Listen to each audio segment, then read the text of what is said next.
오늘은 소리, 말씀 제목으로 제가 말씀 전하도록 하겠습니다. 원래 설교 시간에 가족 얘기하는 게 별로 은혜가 안 되는데 제가 오늘 우리 손자 이야기를 좀 시작하겠습니다. 우리 로이리가 자라면서 걷는 것과 말이 좀 더뎌서 온 식구가 참 애가 마른 적이 많이 있었습니다. 혹시 인지 능력은 혹시 떨어지는 거 아니야? 또 혹시 무슨 이상이 있는지 아닌가 걱정을 좀 했습니다.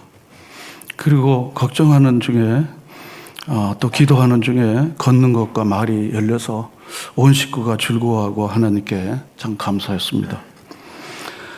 아이들이 성장하면서 입이 열려서 말을 하는 것이 얼마나 좋은지 그때 그게 너무너무 놀랐구나 하는 것을 느꼈습니다. 우리 제이도 하비야 이럽니다. 하비야 하는데 제가 그걸 들을 때마다 마음에 약간의 그 엔돌핀 에너지가 많이 나와요. 하비야 할아버지야 이런데 그 말이 안 돼요. 그러니까 하비야 하는데 지금도 제가 기분이 많이 좋습니다. 그래서 애들이 커가면서 이렇게 말을 하고 그런데 아이들은 말을 잘 못하면요 부모가 애 말라요. 걸어야 할 때 걷지 못하면 너무너무 애가 마른 거예요. 왜냐하면 사람은 걷고 말하고 살기 때문입니다. 그런데 우리가 더 이상 걷지 못하고 말을 못하면 그때는 하나님께 가는 겁니다. 살다가 보면요 말을 못하면 참 답답해요. 말을 하면 참 시원해져요. 상담이라는 게 알고 보면요 말하게 하는 겁니다. 말하게 하는 거예요. 무슨 처방전을 주는 게 아닙니다. 말을 하게 하는 겁니다. 왜냐하면 본인이 문제가 뭔지 본인이 어떻게 살아야 되는지를 알고 있는데 실행이 잘 안 될 뿐이지 본인은 문제도 알고 앞으로 어떻게 해야 되는지도 본인이 대부분 아는 거예요. 그냥 잘 들어주는 거예요. 말하게 하는 겁니다. 말하게 하는 겁니다. 제가 전도를 하러 이렇게 나가다가 보면요 보통 30분은 얘기를 들어야 되는데 전도도 못하고 기도도 간신히 그냥 하고 나오는 경우가 많아요. 그런데 누군가가 내가 할 말을 하려고 그러는데 힘에 의해서 말을 제지당하면 화가 나요. 왜 내 말을 막아?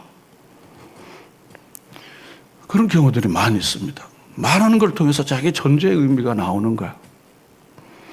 데카르트라고 하는 이는 우리가 잘 아는 것처럼 나는 생각하니까 나는 존재한다. I think I am 그렇습니다. 그래서 저는 그걸 패러디 해갖고 난 말하기 때문에 난 존재한다. 이렇게 말하고 싶어요. 말하고 사는 겁니다. 누군가가 다 자기 생각과 감정을 말하고 그걸 통해서 자기를 나타냅니다. 그런 사람들의 동의를 얻어내고 또 그걸 통해서 자기 삶의 의지와 자긍심이 이렇게 높아지는 경우들이 참 많습니다. 그리고 취직시험을 이전에 다 보고 또 준비하는 분도 계신데 필기시험, 체력검정 이런 거 다 하지만요 반드시 빠지지 않는 것 중에 하나가 뭡니까? 면접시험을 봐요. 면접을 봐요. 그 면접에서 이 사람 도대체 어떻게 자기 의사를 표현하는가? 이 사람의 생각이 뭐야? 그걸 말로 표현하는 거야. 이미 자소서를 내서 알지만 직접 얼굴과 얼굴을 보면서 이 사람 자기 의사가 그리고 질의응답을 통해서 이 사람의 의사가 이 사람의 어떤 생각을 갖고 있는지를 알게 돼서 합격 불합격을 정하는 경우들도 많이 있습니다. 자기 의사를 정확하게 잘 표현하는 것은 현대의 삶에 있어서나 이전에도 그렇지만 매우 중요한 일입니다. 이전에는 자기 의사를 표현하는 것을 학교에서 배울 수가 없었어요. 지금도 잘 배우는지는 모르지만 제가 보기엔 그건 좀 부족한 것 같아요. 그런데 그리스 로마 시대에는요 수사학이라는 거 이걸 학교에서나 아카데미 여러 곳에서 반드시 배웠습니다. 자기 의사를 분명히 정리를 하고 표현할 수 있는 수사학 그겁니다. 레토릭 하는 거요. 그게 있습니다. 예수님은 3년 공생애 동안 하나님 말씀을 가르치고 하나님 말씀을 선포하고 병든 자, 귀신 들린 자는 고치는 소위 삼중사역을 주로 하셨습니다. 그런데 예수님께서 말씀을 선포하고 가르치는 건 다 말로 하는 겁니다. 귀신을 쫓아내고 병든 자를 고쳐내는 것도요. 그것도 알고 보면 어떻게 합니까? 그것도 다 뭘로 합니까? 말로 하는 거예요. 예수님이 주사 넣어서 한 거 아니잖아요. 그렇죠? 주사 넣은 거 아니잖아요. 예수님 어떻게 했어요? 못 들리게 하고 말 못하게 하는 귀신아, 내가 너에게 명하노니 이 사람에게서 떠나라? 떠나라. 이게 좀 세게 해야 되는데. 응? 응? 듣지 못하게 하고 말 못하게 하는 귀신아, 떠나라! 다 이렇게 얘기해야지. 조금 액센트가 있지 않겠습니까? 그러니까 귀신을 쫓고 병든 자를 고치는 것도 다 예수님의 말로 하는 사역이었습니다. 말로. 그러니까 예수님의 사역 전체는 알고 보면요, 말로 하는 겁니다. 말로 하는 겁니다. 예수님 무슨 막노동을 공생애 이전에 30년 동안 막노동에 목수일을 하셨지만 예수님은 공생애를 사역하시거나 말로 사역을 다 하신 겁니다. 그러니까 말은 굉장히 능력이. 창세기 창조는 다 뭘로 된 겁니까? 말씀하신 거예요. 말로. 빛이 있으라. 말입니다. 이렇게 말은 굉장히 놀라운 이런 힘이 있는 겁니다. 그래서 오늘 여기 본문 요한복음 8장에도 보면요, 예수님께서 감람산에 있는 올리브산에 있는 성전에서 이렇게 가르치신 거예요. 세상에서 참 듣기 좋은 말이 많지만요, 저는 우리 한번 따라할까요? 배우고 가르치자. 저는 이 말처럼 좋은 말이 없다고 생각해요. 배우고 가르치자.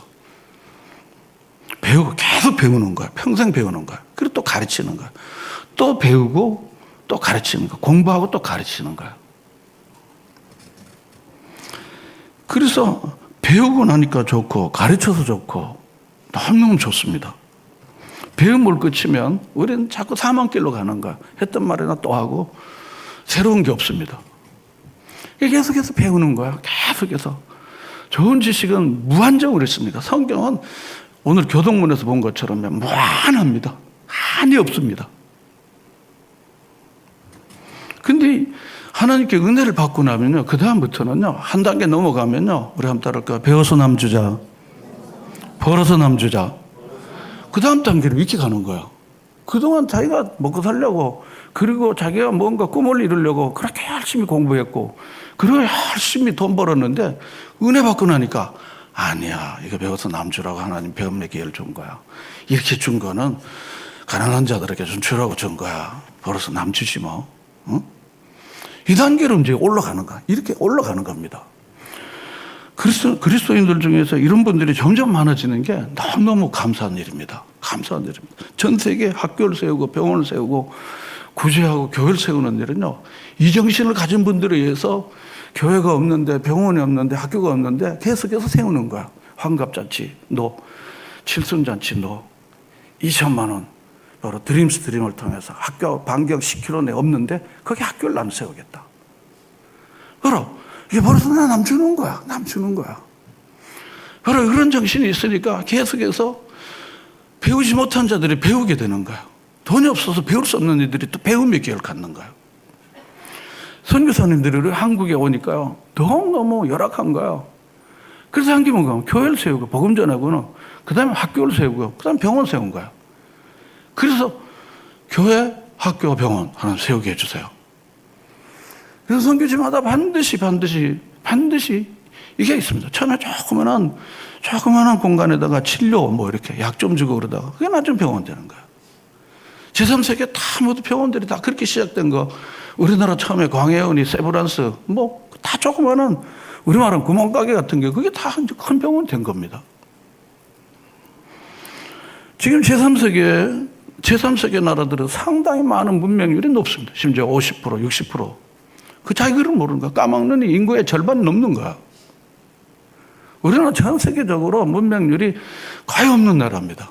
거의 없는 나라입니다. 학교를 못 다니시는 분들도 다 글을 알고 이렇게 됩니다. 글을 알게 됩니다. 그래서 예수님께서는요, 친히 모든 사람들을 다 가르치셨습니다. 가르치시고 또 그리고는 또 배운 사람들로 하여금 또 가서 만민에게 가르쳐 지키게 하라고 가르쳐 지키는 걸 그걸 하는 겁니다. 저는 배운 사람들이 가르치는 일을 지속적으로 하지 않으면요, 그 배움의 의미는 무슨 목적이 있을까 생각하는 거예요.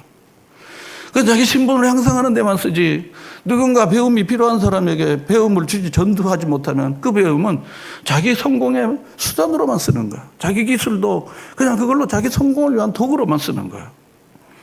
하나님 기뻐하시는 일일까 하는 생각을 하는 거죠. 그래서 유엔이 제3세기에 가장 격점을 두는 것이 물론 의료도 있지만요, 위생도 있지만요, 학교를 세우는 거예요. 그래서 학교를 세우면 합법적으로 신분이 향상되고 경제적으로 윤택해지고 사회가 도덕적으로 되고 밝아질 수 있기 때문에 그럽니다. 우리 교우들 상당수가 인도 친배를 갖는 황망한 바람밖에 없는 사람 도대체 이렇게 살 수 있을까? 아름다운 에덴 동산을 능가하는 그 동네로 점점 바뀌어지는 거야. 바뀌어지는 거야. 지금도 600명, 700명의 아이들 와서 성경을 배우고 공부하는데요. 그러고는 또 이렇게 밥을 먹고, 우리 사회선교와 또 교회 지원하는 걸로 이렇게 밥을 먹고, 그리고 좋아하고, 계속 배우고. 그 아이들 중에 졸업한 아이들이 세월이 되니까 그지에게 경찰관이 되어 와갖고요. 그러고는 얼마나 훌륭한 사람이 됐는지 몰라요. 바로 이게 교육이 갖는 겁니다. 그런데 여기 오늘 본문에 보면요, 예수님이 이렇게 가르치고 하는 일을요, 방해하는 무리들이 있는 거예요. 그것도 누가 뭐, 좀 종교적 지식을 갖는 석경한 바리새인들이 방해꾼으로 나타난 거야. 못 배운 사람들이 와서 방해하면 저기는 몰라서 그렇다고 하지만 배운 사람이 방해 놓으면 이게 대책이 없어요.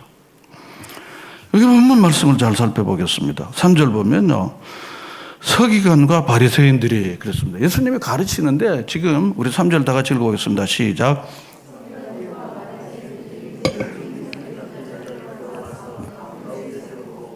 예수님이 지금 성전에서 하나님 말씀을, 천국의 도리를 가르치는데 바로 이 서기관과 바리새인이라는 사람들이 간음하다가 잡힌 여인을 끌고 와갖고는, 그리고는 가르치시는 그 중간에, 여기 말하면요, 이다가 떡 갖다 놓고는, 그러고는 방해를 놓기 시작하는 겁니다. 자, 근데 우리가 한번 이렇게 생각해 보면요, 음행 중인 여자를 적발해갖고 끌고 왔다 그랬습니다. 음행 중에 있는 여자를 잡으려면 어떻게 해야 합니까? 음행은 보지 않는 데서, 은밀한 데서 하는 겁니다.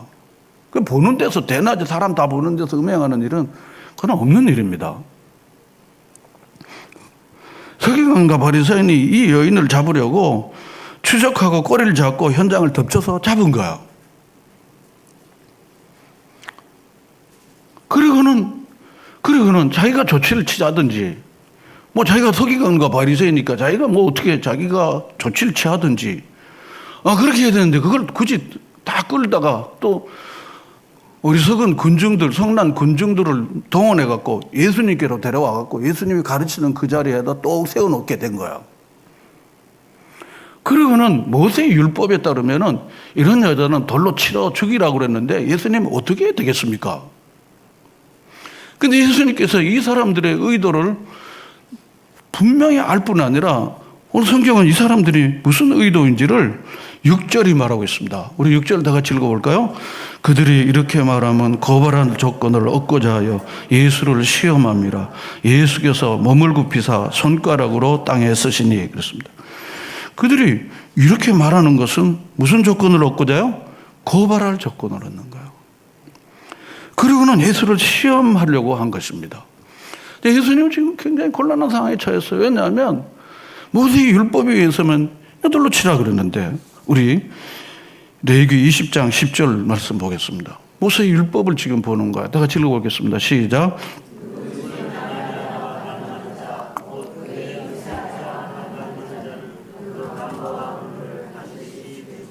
우리 신명기 22장 다 같이 읽겠습니다. 자, 유부녀와 동침하는 것이 드러나 그 동침한 남자와 여자를 둘 다 죽여 이스라엘 중에 악을 제할지. 하나님 거룩하신 하나님이기 때문에 이런 불의하고 더러운 것들을 하나님 용납하지 않으신 단호한 모세의 율법의 표현입니다. 그러니까 모세의 율법에 의해서 이 사람, 이 여인은 돌로 쳐 죽이라고 그랬는데 선생님은 어떻게 하렵니까? 그런 거예요. 그럼 예수님께서 선택할 수 있는 방법이 뭡니까? 돌로 치라, 율법대로 치라. 그러면 당신은 온 사방 다니면서 사랑을 얘기했던 사람이 돌로 치라 하는 건 당신의 말과 모순되는 거 아닙니까? 하고 또 건수를 잡으려고 그런 거야. 그런데 또 예수님이 이 사람 너무 그냥 불쌍하다. 이 사람 좀 용서해 주라 그러면 모세 율법을 또 어기는 거가 되는 거예요. 유대인의 랍비가 또 모세 율법을 어기면 또 되겠어요?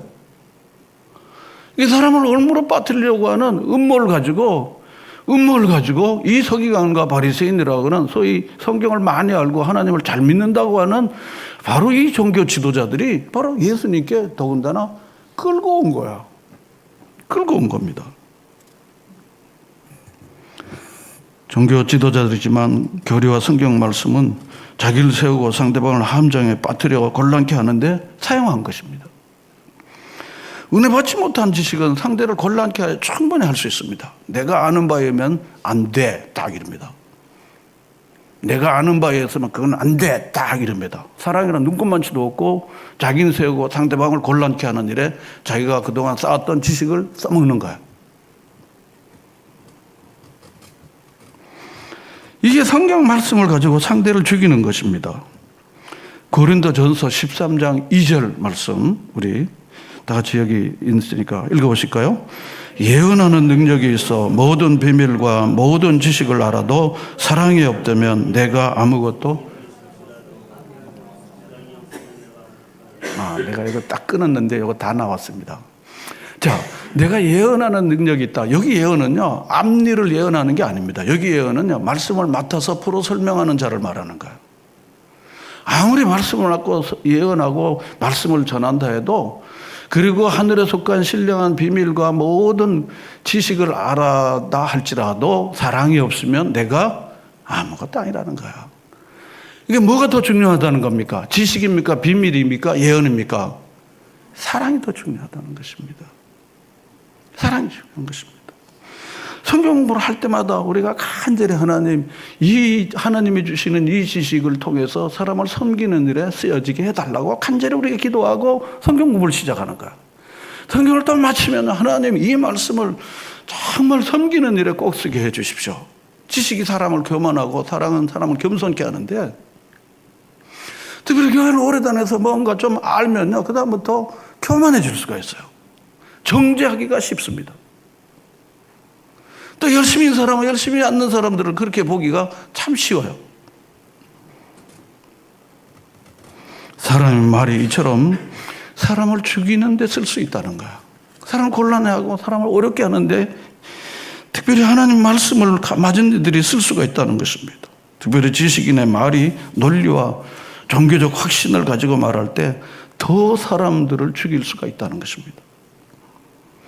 그런데 예수님은 이들의 질문 내용보다 질문의 의도를 충분히 아시고는요, 증문즉답을 하지 않았습니다. 여러분, 증문즉답은 증들이 하는 건데, 그건 뭐 통달한 사람들이 이렇게 하고, 그걸 또 호기심 가지고 많은 사람들이 찾아서 그렇게 하는 거지만, 근데 증문즉답을 예수님은 하지 않았습니다. 뿐만 아니라 이들의 속셈을 알았던 예수님께서는요, 감정적 대응이나 본능적 대답을 하지 않았습니다. 만약 예수님이 그랬다면 오늘 우리 주변에 보듯이 큰 싸움이 나는 거예요. 심지어 살인이 납니다. 그래서 예수님은 아무런 대답도 하지 않고 몸을 굽히사 손가락으로 땅에 쓰시니 그랬습니다. 시간을 버는 거예요. 숨을 들어마시면서 마음의 여유를 가지고 잠시 하나님께, 하나님, 이럴 땐 어떻게 해야 되겠어요? 이래도 저래도 어려운데요. 다급해갖고 어떻게 해야 될지 당황스러울 때일수록 우리가 성질대로 감정대로 하기가 쉽습니다. 이건 마치 작은 조그만한 불에 석유를 붓는 격이 돼서 큰 불이 돼버리는 거야.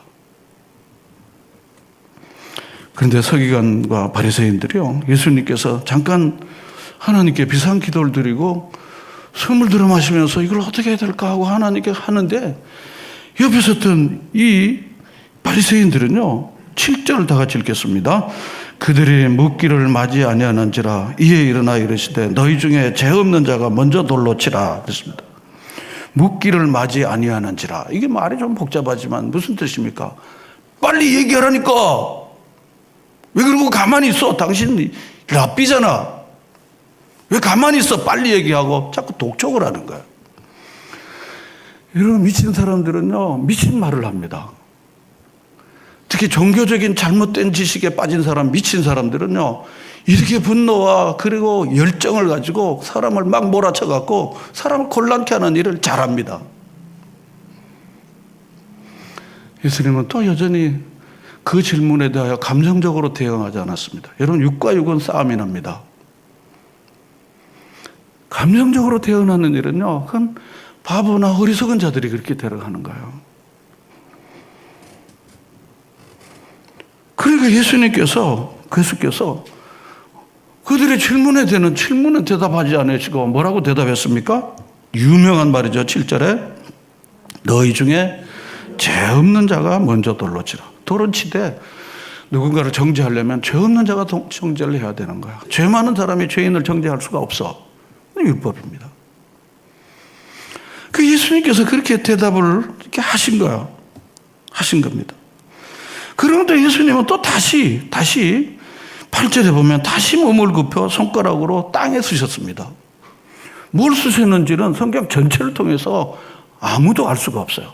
예수님이 땅에 이렇게 몸을 굽혀서 땅에 뭘 쓰셨는데 뭘 썼는지는 아무런 힌트나 아무런 받을 수가 없어요.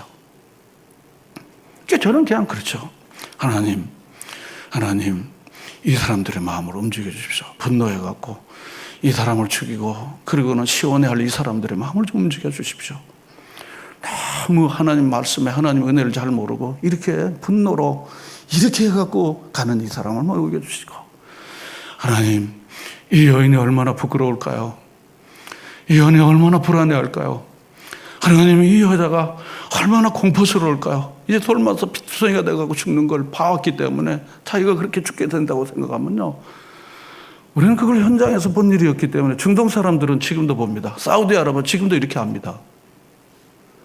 그 사람들에게는 아주 실감 있게 들리지만 우리는 실감 있게 들리잖아요. 이건 아무리 중한 죄를 줘도 이건 없으니까요. 그러니까 예수님께서는요, 아마 그 기도를 드렸을 까요? 하나님, 이 사람 마음을 좀 녹여주시고 하나님의 마음을 녹여주십시오. 녹여주십시오. 아무튼 그 기도가 약입니다. 이렇게 기도합니다. 분노할 때 기도하셔야 됩니다. 대응하지 마셔야 돼요. 말을 아껴야 됩니다.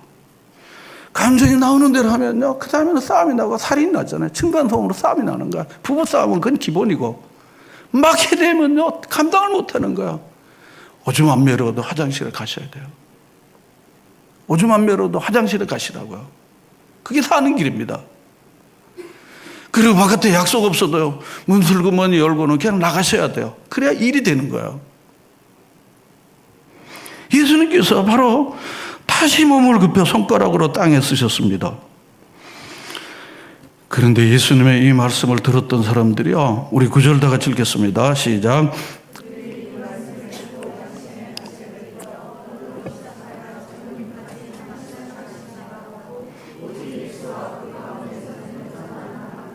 예, 그렇습니다. 뭐의 가책을 느꼈습니까? 양심의 가책. 뭘 듣고요? 말씀을 듣고. 예수님의 말씀은요, 길지 않습니다. 이게 말이 길어지면요, 엑기스가 핵심이 없습니다. 말은 짧고 아주 핵심이 있어야 됩니다. 자꾸 말이 길어지고 그러면요, 굉장히 지루해서 사람들은요, 그냥 다 잊어버리게 되고, 그냥 짜증나고 너무 지루하고 그래서 그냥 말아버리고, 그냥 그만 얘기했으면 좋겠다고 그럽니다. 그 예수님께서 짧은 한마디 말이었습니다. 이 한마디 말이 얼마나 힘이 있는지 몰라요. 말은 힘이 있어야 말씀이 되는 겁니다. 근데 말이 힘이 없고 그냥 쓸데없는 말만 자꾸 하면요, 그 다음에는 그게 말이 뭡니까? 그건 소리예요. 거기 앞에다가 개자 붙이면 그런 소리가 되는 거야. 그런 소리가 되는 거예요. 그래서 저 사람은 사람인데 그 소리, 그 개소리만 계속 하는 사람이야. 저 사람하고 말하면 자꾸 그 소리만 나오니까 저 사람하고는 좀 멀리 하는 게 좋아. 하나님의 형상대로 지음받은 하나님의 자녀가 어째 이렇게 될 수가 없는 것입니다. 새소리가 오히려 더 아름답지 않습니까? 사람에게 어째 그 소리가 나오면요, 말에 힘이 없으니까. 소리는 가치 없는, 쓸모없는 말입니다. 말은 그저 하는 말이지만 말에 힘이 들어가면요, 양심의 가책을 얻어갖고 자기 행동을 포기하고 그리고 돌아서게 하는 말은 말씀이 되는 것입니다. 다시 본문 말씀 우리가 보면요, 9절에 보면 그들이 이 뭐를 듣고요? 말씀을 들은 거예요. 예수님 말하지만요, 듣는 사람들은 이게 하나님의 말씀이야 하고 들은 겁니다. 이게 그 말씀이 떨어지니까 양심의 가책을 느끼게 된 거예요. 나도 죄가 많은데 어떻게 때려 죽이려고 이렇게 내가 우리가 달라들어서, 나도 죄가 많은 게 상대를 이렇게 죽이려고 달라든 게 너무 양심의 가책이 생긴 거야. 그래서 다 가버린 거야. 다 간 겁니다. 예수님께서 이렇게 하신 가장 중요한 목적이 뭔가 하면요, 마태복음 9장 35절에 보면요, 많은 무리를 보시고 이 사람들은 목자 없는 양이라 하시면서 불쌍히 여기셨다, 긍휼히 여기셨다 그랬습니다. 이런 성경에 긍휼히 여긴다는 말은요, 정말 아름다운 하나님이, 정말 좋으신 하나님이 참 긍휼과 자비가 있다. 이 긍휼히 여기셨다는 말은요, 헬라 원어는요, 뭐가 찢어진답니까? 창자가 찢어지시 아파하는 것을 말합니다. 이게 우리 표현으로는 적합치 않아요. 우리 표현은 한 10%, 20% 버리니까 그냥 불쌍히 여긴다, 뭐 긍휼히 여긴다 이러지만요, 헬라 원어는요, 가슴이 막 찢어지도록 막 너무 아픈 걸 표현하는 단어입니다. 예수님은요, 지금 부끄러워하고 창피하고 두려워하고 공포스러워하는 이 여인이 비록 죄는 졌지만은 그게 너무너무 마음이 아픈 거예요. 사도 바울은 말세에 무정해진다고 그랬습니다. 사람이 이렇게 아파하는 마음이 별로 없어져요. 뭐 그런 거지 뭐. 죄를 짓고 뭐 하든지 굶든지 뭐 어렵게 다룬든지 뭐든지 뭐 할 수 없지 뭐. 할 수 없지 뭐. 그렇지 뭐. 예수님께서 오늘 본문에서 다 아시잖아요. 10절에 보면 예수께서 일어나서 여자 외에 아무도 없는 것을 보시고 그랬습니다. 이렇게 허리를 굽혀서 이렇게 쓰시다가, 그러고는 한 사람 한 사람이 다 가고 나서 딱 보니까, 다 가버리니까 이제 여자하고 자기만 남은 거야. 근데 예수님께서 이 여자에게 무슨 질문을 했습니까? 너를 고발하는 자들이 어디 있느냐? 너를 정죄한 자가 없느냐? 예수님이 이미 다 하셨는데 이 질문을 던지는 목적이 뭡니까? 너무 부끄러워하지 마라. 너를 굉장히 이렇게 부끄럽게 만드는 이 사람들은 없잖아. 그리고 너를 지금 계속해서 죽이려고 달라드는 이런 사람들이 다 갔잖아. 그러니까 너무 불안해하지 마. 불안해하지 마. 여러분, 살리는 말이 있지만요, 예수님이 살리는 말이 있지만요, 바리새인과 서기관의 말은요, 똑똑하지만 죽이는 말이에요. 이런 똑똑한 사람들이요, 논리까지 합쳐가다가, 그리고는 무슨 확신을 가지면요, 수많은 사람을 죽이는 지난 역사를 우리가 알지 않습니까? 그러니까 이제 괜찮아. 그러니까 11절에 여자가 뭐라요? 주여 없어요. 그래, 괜찮아. 이젠 됐어.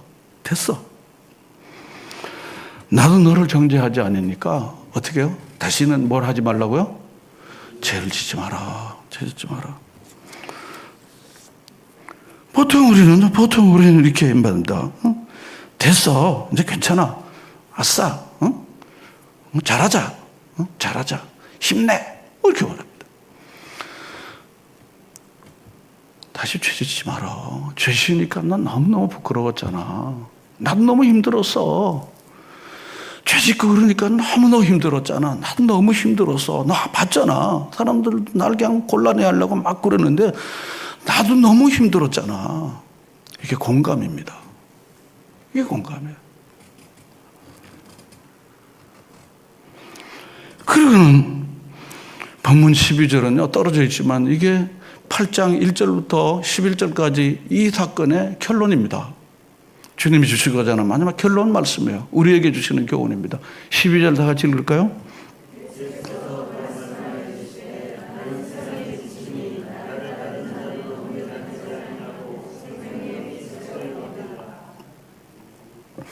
예수님은 세상의 빛이라 하셨습니다.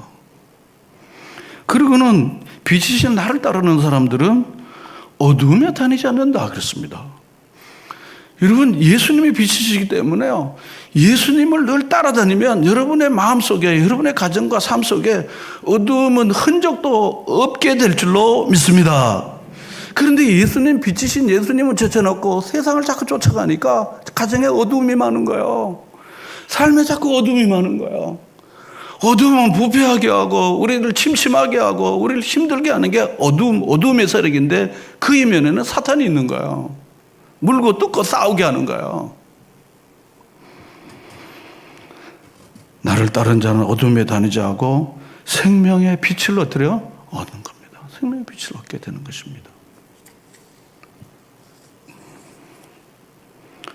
오늘 여러분과 저는 죽이는 말을 하는 바로 여기 서기관과 바리새인들을 보았습니다. 그 현장에서 살리는 말을 통해서 살려내는 예수님의 그 살리는 말을 우리가 오늘 본 겁니다. 우리가 하나님이 주시는 입을 가지고 하나님이 주신 지혜와 은혜를 가지고 살리는 말을 우리가 할 수도 있지만 그렇지 않을 수도 있다는 것을 우리는 세상 가운데서 우리가 아는 겁니다.